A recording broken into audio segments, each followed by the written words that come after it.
김학주의 마켓 키워드 시간입니다. 위기 상황에서 보다 많은 그리고 다양한 의견을 들으실 수 있도록 하는 것이 저희 임무라고 말씀드렸는데요. 우리자산운용 김학주 전무님과 함께 또 시장 상황들 진단해 보고요. 해안을 들어보도록 하겠습니다. 어서 오십시오. 네, 안녕하십니까? 오늘 첫 번째 질문은 당연히 버냉키가 양쪽 하나 축소한다고 한 얘기인데요. 글로벌 금융시장, 원자재 시장까지 아주 광범위한 충격을 받고 있습니다. 국내 증시에 미치는 영향은 어떻게 판단하세요?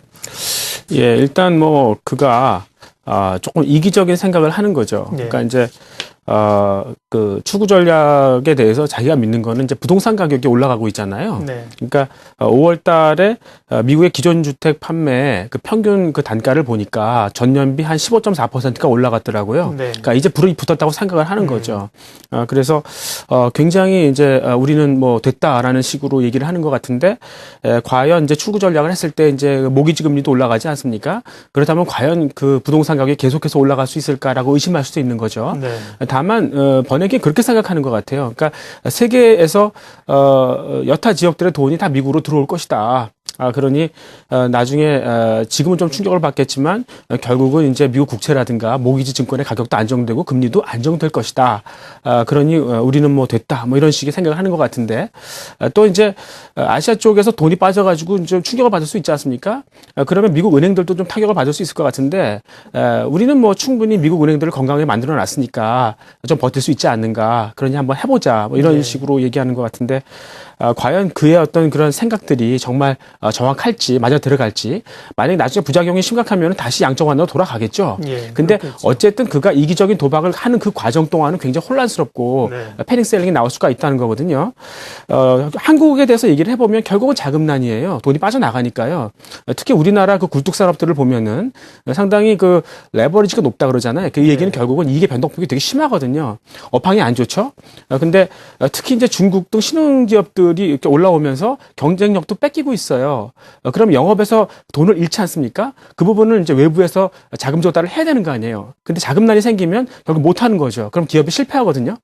그래서 그런 문제가 많다. 그래서 지금 증시에서 피해야 할 그런 종목들을 보면 첫 번째는 그렇게 레버리지가 큰 장치 산업들. 네. 예를 들면 이제 화학이나 철강 같은 것들이죠. 그리고 이미 이제 이 재무 위험에 노출되어 있는 기업들이 있어요. 그러니까 해운 같은 거나 건설 같은 게 그렇죠. 조심해 볼 필요가 있을 것 같고 기업이 부도났을 때 이제 책임을 져야 되는 은행 같은 경우도 이제 피해 볼 필요가 있는 거고요.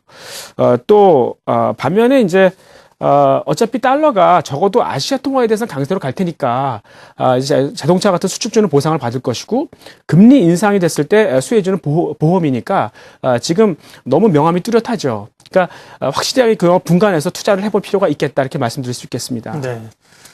버냉키의 이 발언이나 결정이 시장을 낙관적으로 보면 다소 이기적인 시각이라고 표현을 해주셨고, 어제도 말씀드렸습니다만은 이제 세계 경제 구원투수로 들어와서 버냉키가 엄청 돈을 풀었습니다. 본인이 이제 물러날 때가 돼서 어떻게 보면 결자 해지로 마무리를 하고 가겠다는 의지도 좀 보인 거고요. 예.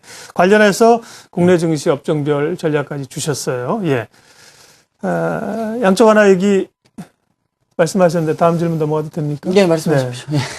이제 다음으로 넘어갈 거니까 그 얘기 또 찬스를 놓치시면 질문 못 해요. 네. 결국은 이제 넘어야 될 산이라는 겁니다. 시기가 올해 6월이 됐던 9월이 됐던 12월이 됐던 앞으로 양적 완화를 QE3에 이어서 4차, 5차, 10차 계속 갈 수는 없는 거 아닙니까? 그러면 결국 이제 실적이 좀 좋아진 업종들이 나와야 되는데 실적에 대한 기대감들이 있습니까? 2분기에 좀 좋아질 쪽이 있습니까? 일단은 하이닉스 같은 거는 괜찮은 것 같아요. 네. 그러니까 얼마 전에 꽤 하이닉스에 대한 매도도 있었거든요. 네. 그러니까 삼성전자 매도가 있었지 않습니까? 그렇죠. 근데 하이닉스도 팔더라고요, 외국인들이. 그러다 이제 잠깐 중단됐는데 삼성전자가 못 가는데 하이닉스는 갈 수 있냐 네. 이렇게 물어보는 거죠. 근데 글쎄요, 일단. 그 사람들의 생각은 아직도 반도체는 커머더티다. 그러니까 누구나 할 수 있는 것이다. 근데 하이닉스의 그 PBR은 1.8배다. 그러면 앞으로도 계속해서 한 ROE, 그러니까 자기 자본 이익률이 18 내지 20%는 나와줘야 되는데 커머더티하고 그게 가능하냐? 지금이 하이닉스 같은 경우는 가장 지나치게 이익이 좋은 편이다. 그러니 나는 판다. 이런 식이거든요. 네. 근데 저는 이 하이닉스의 그 턴어라운드 스토리를 한번 생각해 보고 싶어요. 그러니까 2005년경인가요? 그때 이제 그 기아차를 봤었는데 기아차가 그때 망하려고 그랬거든요. 거거든요. 근데 K7이라는 차가 나와서 이제 턴어라운드를 하는 거예요. 그러니까 장사가 잘 되니까 영업이익이 좋아지지 않습니까? 그럼 돈이 들어오죠. 그러면 이제 지급이자가 그만큼 줄어들잖아요. 그러니까 위아래서 다 좋아지는 거예요. 굉장히 빨리 좋아지고 이 신용등급이 빨리 올라가고 그리고 이제 주가가 10배나 났었죠. 예, 그래서 이런 그 스토리가 하이닉스에도 좀 가능한 거 아닌가라고 이제 믿고 있고요. 또 다만 이제 하이닉스가 걱정이 되는 거는 삼성전자가 반도체에 대해서 이제 이 설비 증설을 하는 거거든요. 그것만 조심하면 되는데 삼성전자가 지금 그 스마트폰 쪽에서 도전을 받고 있지 않습니까? 네. 이 부분을 지키려면은 반도체는 보호를 해줘야 돼요. 그렇게 보면 삼성전자가 지금 반도체, 스마트폰, 디스플레이 이렇게 세 부분이 있는데 그 중에서 그래도 가장 견조한 부분은 반도체다. 난 그것만 사고 싶다. 그럼 하이닉스 사야 되는 게 맞는 거죠. 예, 그래서 지금 이 하이닉스의 어떤 실적 개선이 끝나지 않았기 때문에 지금 파는 건 좀 성급한 부분이 있다고 생각합니다. 네. 시장이 충격은 받고 있습니다만은 뭐 가장 각광받고 대안으로 떠오르는 곳이 IT와 자동차 아니겠습니까? 그 가운데 IT 가운데서 외국인들은 삼성전자를 많이 팔고 있는데요. 하이닉스에 대한 시각을 얘기를 해주셨고요. 뭐 장치산업 말씀도 하셨습니다. 화학, 철강 뭐 이런 전통적 제조업이 대단히 부진하고요. 특별히 화학업종도 업황이 안 좋은데 화학업종 가운데 스판덱스 분야는 최근에 괜찮다고 하는데요. 이유가 어디에 있습니까? 예, 그러니까 스판덱스의 수요는 뭐 수년간 계속 좋았었어요. 그러니까 이유는 이제 아무래도 아시아 수요가 늘어났는데, 그러니까 중국 여성들도 이제 몸매를 좀 돋보이게 하기 위해서 기능성 속옷을 입는다고 그러지 않습니까? 네. 그러니까 이 스판덱스가 쫄쫄이에요. 그러니까 기능을 넣기 위해서는 이 스판덱스가 필요한 건데요. 특히 이제 국가의 어떤 GDP가 올라가면은 이 아웃도어 브랜드라든가 아웃도어 그 의류라든가 그다음에 이제 이 스포츠 의류가 같이 늘어나게 돼 있거든요. 근데 그거는 굉장히 기능성 옷들이기 때문에 스판덱스 수요가 많아지는 건 당연하겠죠. 근데 그동안 스판덱스 업체들의 주가가 안 좋았어요. 실적도 안 좋았고 그 이유는 원료의 가격이 너무 급등했기 때문에 그래요. 그러니까 이 스판덱스의 원료가 그 PTMEG라는 거하고 부타디엔이거든요. 이게 C4 계열이기 때문에 상당히 공정이 어렵고요. 그래서 공급업체가 별로 없었어요. 근데 설상가상으로 2011년에 중국의 그 PTMEG 그 최대 공장이 폭발을 해버렸죠. 걷잡을 수가 없었어요. 근데 그때부터 이제 증설을 했거든요. 새로 짓기 시작하고. 그러니까 이제 지금부터, 올해부터 이제 슬슬, 이 공장이 지어지기 시작하는 거고요. 그래서 최근에 이 원료의 가격이 급락하고 있어요. 그러니까, 이 아시아 쪽에서, 좋아지는 그런 수요의 성장세가 이제, 실적으로 나타나기 시작하는 거죠. 네. 스판덱스. 쫄쫄이라는 표현이 참, 노스탈지어를 느끼게 하는. 효진 씨, 보면은 그 여성들이 이렇게 딱 달라붙는 옷들 많이 입으시잖아요. 네. 그걸 뭐 스키니진이라 그럽니까? 뭐라고? 네, 스키니진. 네. 청바지에서는 스키니진인데 보통 스판 성분이 좀 들어가 있어야 좀 편안하게 입을 수 있어서 네. 좀 관련성이 있는 것 같은데요. 네. 최근 청바지에는 대부분 특히 여성 청바지에는 네. 스판이 꼭 들어간다고 그 다음에 이제 합니다. 아웃도어 쪽에도 네, 많이 활용이 되고요. 뭐 아웃도어 시장이 사실 뭐 우리 요즘 뭐 광고 시장도 그렇고 다 먹여 살리고 있다고 할 정도로 부진한데 아웃도어 업체가 많이 성장을 합니다. 홈쇼핑도 실적 좋아지는 쪽에 좀 가세를 합니까? 홈쇼핑도 실적이 좋습니까, 전문님? 예, 그렇습니다. 최근에 원래 홈쇼핑은 실적이 좋았었죠. 예. 근데 예상보다 훨씬 더 좋아지더라고요. 그 이유는 이 백화점의 어떤 그 상징물이 결국은 이제 화장품하고 의류 아닙니까? 네. 근데 그런 것들이 이제 그 홈쇼핑으로 넘어가고 있는 거죠. 우리가 마케팅 원론에서 이제 쇼핑굿하고 커스터머 굿을 배웠지 않습니까? 그러니까 쇼핑굿이라는 거는 내가 직접 가게에 가서 만져보고 설명도 듣고 그러고 사는 고가품을 얘기하는 건데요. 대표적인 게 이제 그 말씀드린 화장품이나 의류 같은 게 있을 수 있겠죠. 근데, 이제는 이런 것들이 이제 커스터머 굿으로 바뀌는 거죠. 그러니까 설명을 안 들어도 알 수 있는 그 표준화된 그런 제품들이라는 거죠. 그러니까 저희 와이프 같은 경우도 이제 화장품에 대해서 많이 알고 특히 이제 젊은 여성들은 요즘에 많이 알지 않습니까? 설명 들을 필요가 없는 거죠. 의류도 마찬가지고요. 특히 이제 이 손정환이라든가 이신우 같은 이런 고급 브랜드 있지 않습니까? 의류. 예. 그것도 이 백화점의 전유물이었었는데 이제 홈쇼핑으로 가고 있어요. 그러다 보니까 이제 이 제조업체들이 홈쇼핑을 무시할 수 없는 거죠. 그러니까 협상력이 홈쇼핑이 굉장히 늘어나는 거예요. 네. 그래서 이 홈쇼핑 업체들은 지금 뭐 이 프로덕트 믹스, 그러니까 이 제품의 어떤 그 구성이 굉장히 좋아지고 있고요. 그 다음에 이 케이블 SO 같은 경우도 원래 이 홈쇼핑에 대해서 수수료를 올리려고 그랬거든요. 근데 못 올리더라고요. 협상력에 밀려서요. 예, 그런 거 보면 확실히 좋다 이렇게 보고 특히 이제 불황으로 갈수록 이제 백화점에서는 윈도우 쇼핑만 하고요. 그리고 이제 유사한 상품을 홈쇼핑이나 온라인 쪽에서 구매를 하지 않습니까? 예. 그래서 더 이제 늘어날 수 있는 여유가 있고요.